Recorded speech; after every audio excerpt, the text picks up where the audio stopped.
अगर कुछ भी नहीं हो रहा है ना, कम से कम वॉक कीजिए, चलिए, टहलिए, 30 मिनट तक टहलिए आप अच्छे से। मिठाई, चीनी, मैदा, नमक, इन सब पर कंट्रोल रखिए।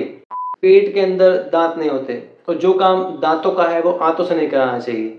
इसमें ट्रांस फैट होता है जो दिल की बीमारियों को बढ़ावा देता है। इसमें जो चिकनाई मिक्स होती है वो पेट की हेल्थ के लिए खराब है। दोस्तों, आज की इस वीडियो में हम बात करेंगे हमारी सेहत से जुड़ी कुछ ऐसी बातों के बारे में जिसके बारे में कुछ लोग जानते तो हैं मगर मानते नहीं, और कुछ लोग तो जानते ही नहीं। साथ ही में क्या एक हेल्थी लाइफस्टाइल मेंटेन करना इतना ही मुश्किल है, या मैं बात करूं कि भाई एक स्वस्थ जीवन शैली जीना, बनाए रखना क्या इतना मुश्किल है। दोस्तों, ये कितना मुश्किल है, कितना आसान है, आज इसी के बारे में आइए बात करते हैं।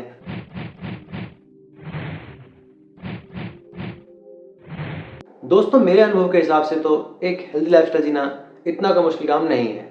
बहुत छोटी छोटी चीज़ें हैं, यदि उन्हें आप अपनी आदतों में शामिल कर लें तो बड़ा ही आसान है इसे जीना, इतना का मुश्किल नहीं है।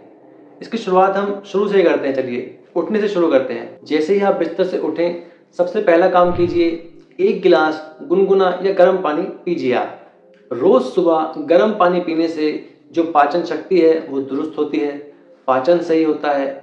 पाचन सही होता है तो भाई जो कब्ज की समस्या है वो नहीं होती है, भाई सुबह को पेट साफ आसानी से हो जाता है।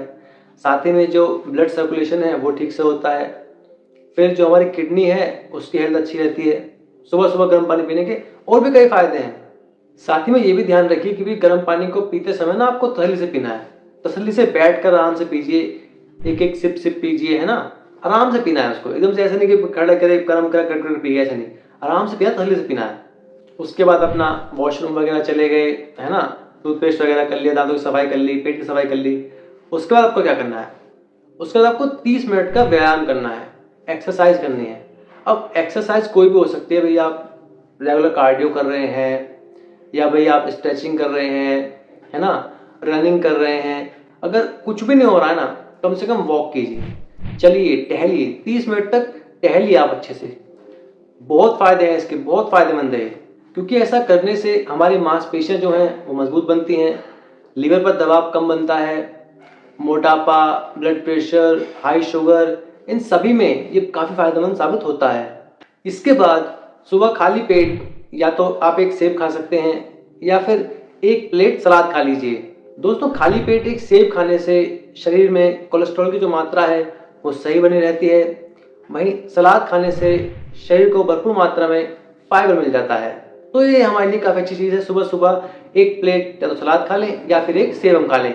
उसके बाद कोशिश कीजिए कि भाई सर्दियों में ना थोड़ी धूप भी आपको मिले।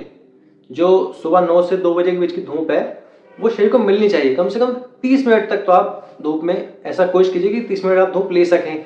वो ना विटामिन डी तो उससे मिलता ही है, साथ ही में वो हमारी सेहत के लिए भी अच्छी है, हमारे मन की खुशी के लिए भी अच्छी होती है। तो ऐसा कोशिश कीजिए कि आप 30 मिनट तक धूप को ले सकें। इसके बाद बात आ जाती है खाने पर। भाई खाना ना, पहले तो खाना क्या है। आपको कोशिश करनी है कि भी जब आप खाना खाने बैठे तो आधी थाली में खाना हो और आधी थाली में सलाद या फिर फल हो। दोस्तों, जब आप ऐसा करते हैं तो इसके बहुत सारे चांसेस हैं कि भी आपके अंदर जो विटामिन हैं, मिनरल्स हैं, फाइबर्स हैं, उनकी कमी नहीं होगी, आपको उसकी पूरी पूर्ति मिलती रहेगी। साथ ही में जो खाना है उसे अच्छी तरह चबा चबा कर खाइए। या दोस्तों, किसी ने कहा है कि भाई पेट के अंदर दांत नहीं होते, और जो काम दांतों का है वो आंतों से नहीं कराना चाहिए। इसलिए दोस्तों, खाने को अच्छी तरह चबा चबा कर खाइए, टुकड़े छोटे छोटे लीजिए, उसे पूरी तरह चबाते रहिए, उसे लिक्विड जैसा बनाइए, फिर उसे खाइए। तो डाइजेशन काफ़ी अच्छा हो जाता है उस चीज़ से, और खाने से मिलने वाले सारे मिनरल्स भी शरीर को अच्छे से मिल पाते हैं। साथ ही दोस्तों, खाना पकाते वक्त भी इस चीज़ का ध्यान रखिए कि भाई जो रिफाइंड ऑयल होता है ना, उसका इस्तेमाल आप कम से कम कीजिए, बल्कि मत ही कीजिए रिफाइंड ऑयल का इस्तेमाल। तो आप कोशिश कीजिए कि भाई देसी घी या सरसों के तेल का इस्तेमाल कीजिए। रिफाइंड ऑयल जो होता है ना भाई, इसमें ट्रांस फैट होता है जो दिल की बीमारियों को बढ़ावा देता है। इसमें जो चिकनाई मिक्स होती है वो पेट की हेल्थ के लिए खराब है। ओवरऑल रिफाइंड ऑयल इतना कोई अच्छा नहीं है, ये एक खराब चीज़ है। इससे अच्छा है कि आप तेल का या देसी घी का इस्तेमाल करें। साथ ही में जिन लोगों को कोलेस्ट्रॉल की या इस तरह कोई समस्या है तो भैया वो डॉक्टर से पहले बात करें, उसके बाद ही आप तेल घी का इस्तेमाल भी करें। तो ये उनके लिए है जिनकी सेहत सामान्य है। साथ ही पेट की अच्छी सेहत के लिए आप दही, छाछ, लस्सी, इस तरह की चीज़ें भी अपनी डाइट में ऐड कर सकते हैं। इनमें सब में ही प्रोबायोटिक्स होते हैं। प्रोबायोटिक्स पेट के लिए काफ़ी अच्छे होते हैं, पेट की हेल्थ के लिए काफ़ी अच्छे होते हैं। साथ ही दोस्तों, ये भी याद रखें कि भी जितनी भूख लगी है ना, उससे कुछ कम ही खाएं। जितनी पेट की क्षमता है उससे कुछ कम ही खाएं। आपको लग रहा है कि भाई 3 रोटी की भूख लगी है, 2 ही खाओ, जी हाँ, मतलब उसमें कोई खास फर्क नहीं पड़ने वाला। हाँ, अगर आपका पोषण ही ऐसा है कि भाई इसमें पूर्ण तरह से भाई पोषण है ही नहीं खाने में, तो अलग चीज़ है। वरना अगर आप अच्छी चीज़ें खा रहे हो ना, तो अच्छी चीज़ें उतनी भी काफ़ी हैं कि भी उसमें काम बन जाएगा आपका। पेट को अगर आप थोड़ा कम ही खिलाते हो ना, तो अच्छा रहता है हमारे शरीर के लिए। कम खाने से कभी परेशानी नहीं होती है, इससे पाचन तंत्र अच्छा होता है।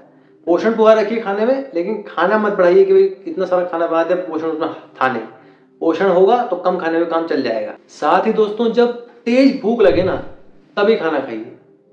जब तेज भूख लगती है ना भाई, तो पेट क्या तैयार है, अब उसमें आप कुछ भी डाल दीजिए, वो तैयार, उसको पचाने के लिए, उसको खाने के लिए, उसको मिनरल्स में तोड़ देने के लिए पूरा तैयार है। लेकिन अगर भूख लगी नहीं है, आपको लगा क्या टाइम हो गया, चलो खा लेते हैं, भूख तो लग नहीं रही खास, पर चलो टाइम हो गया खा लेते हैं, उसका कोई फायदा नहीं है भाई। इसका मतलब ये कि शरीर को भी जरूरत नहीं पड़ रही उस चीज़ की। जब जरूरत पड़ेगी, आपको भूख लगेगी तो आप खा लीजिएगा। आप वैसे ही बिना भूख के खा लेते हैं तो ओवर ईटिंग की उसमें आ जाता है वो। इससे अच्छा है कि भूख लगे तभी खाइए। साथ ही दोस्तों, ये भी कोशिश कीजिए कि भाई जो कार्बोहाइड्रेट्स है ना, वो खाने में कम हो। जैसे कि भाई आटे की रोटी है, आलू है, चावल है, ब्रेड है, इस तरह चीज़ ना कम कीजिए खाने में। मैं समझता हूँ कि भाई इंडियन डाइट का हिस्सा ही है कि भाई लोग रोटी तो रोज़ ही खाते हैं, कुछ क्षेत्रों में चावल भी रोज़ ही खाते हैं, या आलू तो भाई, आलू तो मतलब लगभग अब हर सब्जी में गिरने लग गया है। लेकिन फिर भी थोड़ा सा इसको हम चीज़ कंट्रोल कर सकते हैं। जैसे मैंने पहले बताया कि भाई जैसे आप 4 रोटी खाते हैं, तो 2 रोटी बाकी में सलाद कर दिया, है ना। सब्जी आलू की भी कम कर दीजिए खानी, चावल कभी कभार खा लिए। इस तरह की चीज़ों को आप थोड़ा कम कीजिए, कार्बोहाइड्रेट्स खाने में कम लीजिए। आलू की सब्जी की जगह आप दालें खाइए, है ना, चने खाइए, और पनीर वगैरह खा लीजिए, और जो हरी सब्जियां होती हैं वो खाइए, पालक वाला खाइए, लौकी, तोरी, इतनी हरी सब्जियां हैं वो सब खाइए, वो और भी अच्छी हैं। इन्हें खाने से शरीर को सही मात्रा में फाइबर भी मिलता है ना, तो वो ही लीजिए, वो ज़्यादा अच्छा है। साथ ही भाई हर बार खाना खाने के बाद ना एक 10 मिनट की हल्की सी वॉक भी लीजिए आप। मैंने कहा खाना खाने के तुरंत बाद वॉक लीजिए, खाना खाने के तुरंत बाद तो जमेगी भी नहीं। खाना खाने के बाद तो ना आप बैठिए, सीधे बैठिए, लेटिए मत। खाना खाने के बाद जो तुरंत लेट जाते हैं उससे बड़ी दिक्कत होती है, क्योंकि खाना खाने के बाद हमारे शरीर के अंदर ना एक एसिड रिलीज होता है, हाइड्रोक्लोरिक एसिड शायद बोलते हैं उसको, जो खाने को पचाता है। लेकिन जब हम लेट जाते हैं तो एसिड ऊपर की तरफ आ जाता है, फिर एसिड रिफ्लक्स की समस्याएं, एसिडिटी की समस्याएं, ये सब रहते हैं। तो लेट तो बिल्कुल मत, खाना खा लिया बैठे रहिए स्ट्रेट पोजीशन में।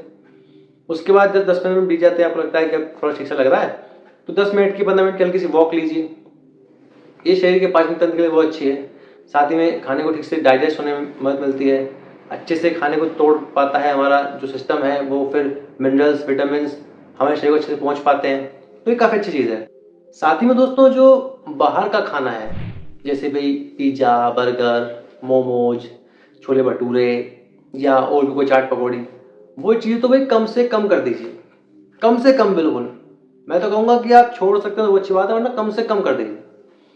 हफ्ते में कम से कम 6 दिन तो घर में खाइए। एक आध दिन चलो हो गए बाहर में, थोड़ा बहुत कुछ खा लिया, थोड़ा बहुत कुछ, वरना भाई घर का खाना सबसे बेस्ट है। बाहर का कुछ भी आप खा रहे हैं इस वक्त में, उसका कोई भरोसा नहीं है वो क्या बन रहा है ना, उसमें वो क्या चीज़ डल रही है, किस तरह का वो लोग मेटल इस्तेमाल कर रहे हैं, आपको नहीं पता है। तो उसे आप मत ही खाइए, घर का खाइए, घर में बना खाइए, जो आपको खाना है वो सबसे अच्छा है। साथ ही जो पैकेट बंद फूड है ना, जो होते हैं भाई पैकेट में आते हैं, बिस्किट वगैरह हैं, चॉकलेट्स हैं, या भाई स्नैक्स वगैरह हैं, चिप्स वगैरह, तो वो सब भी आप कम कर दीजिए, बिल्कुल कम कर दीजिए। कभी कभार के लिए ले ले, वरना फिर इग्नोर करो उस चीज़ को भी। साथ ही दोस्तों, आपने सुना होगा कि भाई लोग कहते हैं भाई दिन में 8 से 10 गिलास पानी पीजिए, 8 से 10 गिलास पानी आप पीजिए। अब मैं कहूँगा भाई अच्छा है, अच्छी बात है, पीना चाहिए। लेकिन भाई किसी को अगर ऐसा लग रहा है कि भाई नहीं है कैपेसिटी, नहीं पिया जा रहा है, तो जबरदस्ती मत करो कि भाई पीना है पीना है। इसको ना सही समय से डिवाइड करो। एक बार नहीं पीना है कि भाई एक बार में 2 लीटर पानी पीना है, थोड़ा थोड़ा पियो, 100 ml, 150 ml, हर घंटे के बाद पियो। जितना पिया उतना पी लो, कोई दिक्कत नहीं है, भी नहीं कि भाई आपको 2 लीटर पीना ही पीना है। हाँ, अच्छी बात है अगर 2 लीटर पानी पियो तो बहुत अच्छी बात है, लेकिन कहने का मतलब बस यही कि पानी की मात्रा बढ़ाइए, दिन में पानी ज़्यादा पीजिए, है ना। वो आपके शरीर के लिए अच्छा है, आपकी स्किन के लिए अच्छा है, आपकी हेल्थ के लिए अच्छा है, साथ ही आपकी किडनी की हेल्थ के लिए वो अच्छा है। तो पानी आप पीजिए, पानी की मात्रा बढ़ाइए। उसके बाद जो रात का डिनर है, उसे कोशिश कीजिए कि भी 7 से 8 बजे तक ही आप निपटा दें, है ना। उसके बाद ज़्यादा लेट करने से सही नहीं है, वो 9, 10, 11, 12 वो सही नहीं है। कोशिश कीजिए 8 से पहले पहले इसको खत्म कर दिया जाए, डिनर को भी पहले ही कर लिया जाए।